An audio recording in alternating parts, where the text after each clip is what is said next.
Should go. All right, welcome to Poetry Goes Viral. This is the first in a series put together by Carolina poets. I want to thank Derek Berry and Kimberly Gibbs for helping to set this up, and also the other online communities, Mind Gravy, the Island Writers Network, and Airport Line Break, and other groups. During this time, it's kind of tough, and so I also want to thank writers who have reached out to help other writers. So I'm thinking about Marcus Amaker has started a page to help folks that were trying to launch new art in 2020 and things have gotten canceled. And also I want to thank Wiley Cash, who set up the Corona Canon to try to promote a book a day for folks who had books that launched in 2020, and those events have all obviously gotten canceled. So the first thing I want to do, we are going to dedicate this reading to Glennis Redmond. It's Carolina poets, and you can't talk about poetry in North Carolina or South Carolina without talking about Glennis Redmond. She has deep roots in both states. And so we're going to read some of her poetry tonight. So I'm going to start with a poem by Glennis Redmond. And if you've heard Glennis read before, I have to apologize. I'm not going to do it justice. If you haven't heard her read, go spend some time on YouTube. This poem I'm going to read is from her book, What My Hands Say. If you don't have this book, go get it. You can get it on IndieBound and support your local bookstore. So this poem is called Field Cotton by Glennis Redmond. We stand not on the edge, but in the middle of a field, in between this white blaze that God made. Our minds not fixed on the North Star, but grounded to the weight in our bones as we pick, prick, and bleed. Dragged from what seems like Genesis to Revelation. We are bred and wed to this cotton spur hold. We sing hymns like Steal Away, but we know these songs be the only thing we'll ever know of wings.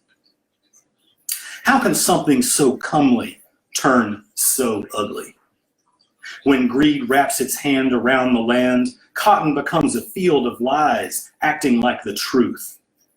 This cotton crop got too many mouths, works us from can't see to can't to see. With two cotton sacks strapped across our backs, we forget how we once dreamed to be turned up like sunflowers in praise, or how we once prayed to be woven to a greater whole, linked by the right hand of fellowship singing. How do you do, sir? How do you do, sir? We know nothing about freedom in this heat. We got a blind eye and a deaf ear to everything. Set to what's at hand, cotton, running in straight rows, the only train we was ever meant to ride. That's Field Cotton by the inimitable Glennis Redmond from her book, What My Hands Say. Go and get all of Glennis's books. So I'm going to read some poems from my book called Jesus in the Trailer. You can get this book also on IndieBound and support any local bookstore that way. So this first poem I'm going to read kind of fits the mood this week. We've all been forced to sort of slow down, whether we like it or not. And it looks like we're going to be by ourselves for some time to come. So, or not by ourselves, but in community, online, but we're going to be in this situation where we have to slow down. So it's called An Ode to Slow Moving. Let the sunlight wake you. All your clocks unplugged, let time pour out like molasses, honey and butter on your plate, mixing like Ninny drop biscuits in the morning, mixing cornbread in an iron skillet by night. Take time to read the paper, a real paper, unfolded at the kitchen table, read every page if you like. Take your coffee slow sipping, stirring in the heavy cream if you choose. Take time to read a book. Don't rush through it. Let every word skip along the lake like a smooth, slick stone in the summertime. Go for long walks. Leave your cell phone behind. Don't count your steps. Just look to the trees and let them speak. Listen to the birds, and instead of just hearing their songs, memorize them.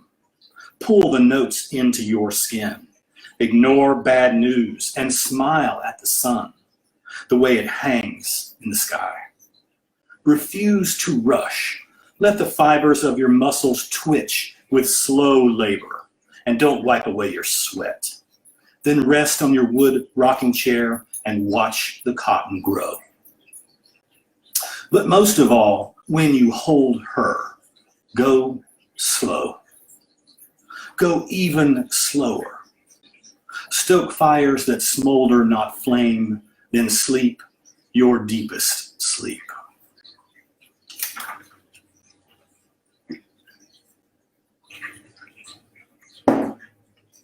This next poem is a little bit autobiographical. When I was 5 years old, my mom started dating, which is weird, okay? So she started seeing this gentleman and took me to his house to meet him. So we get to his house, we go down this long, dark hallway, and his father is in a back bedroom.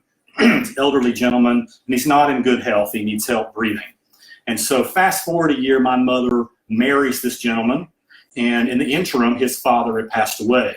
So on the day we move into the house, I am mortified to learn that down that dark hallway, that back bedroom is to be my bedroom.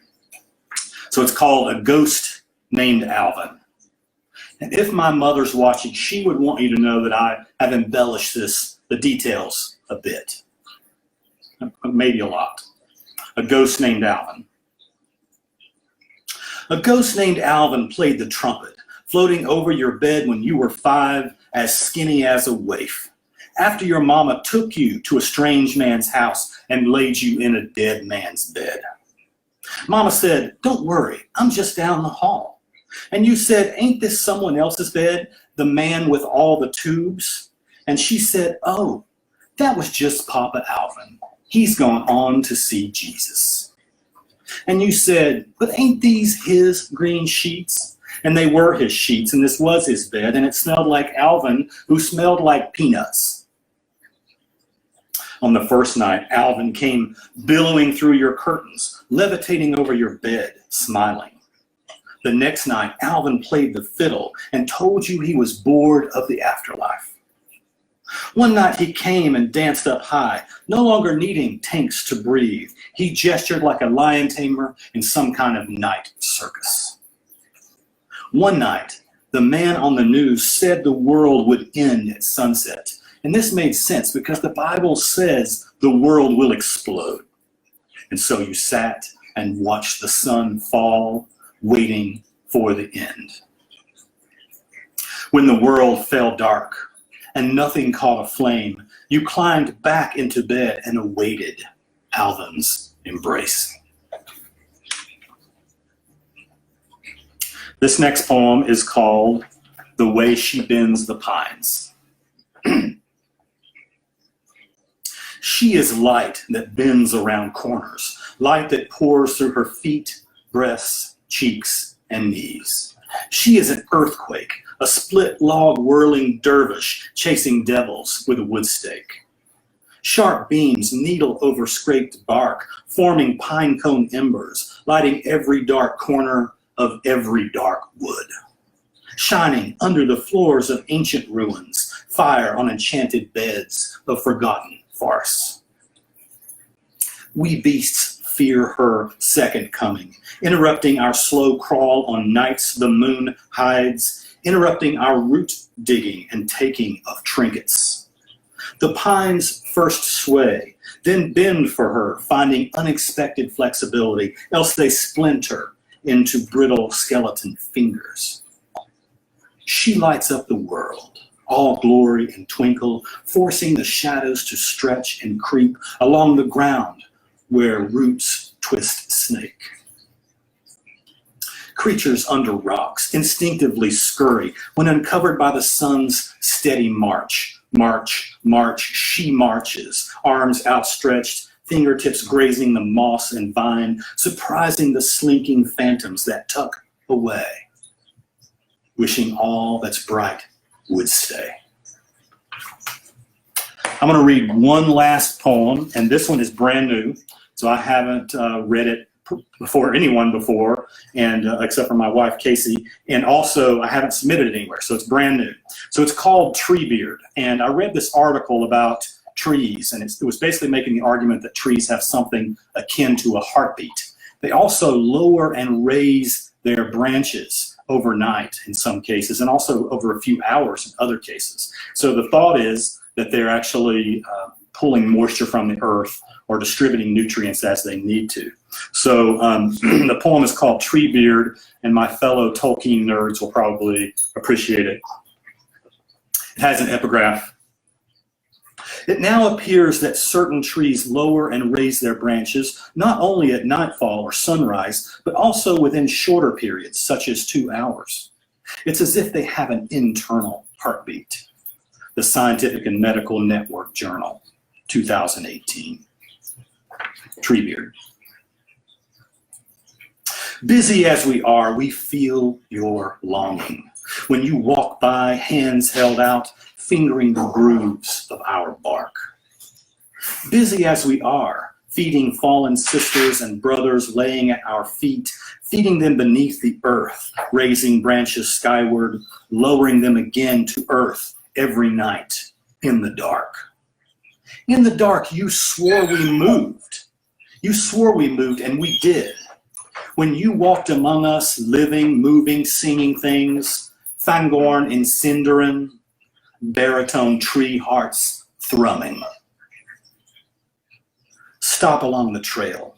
Wrap your arms around. Put your head against me as if against some great beast whose heat rises from the loaming, my vibrations feeding your own heart. Thank you very much for listening. Please stay tuned. We're going to go live again in just a moment with Shane Manor and Elizabeth Robin, two fantastic poets you're going to want to check out. And also, this is the first in a series, so stay tuned. We're going to do more of these kind of things. Since we can't meet in bookstores, we're going to have these virtual readings. Thank you very much.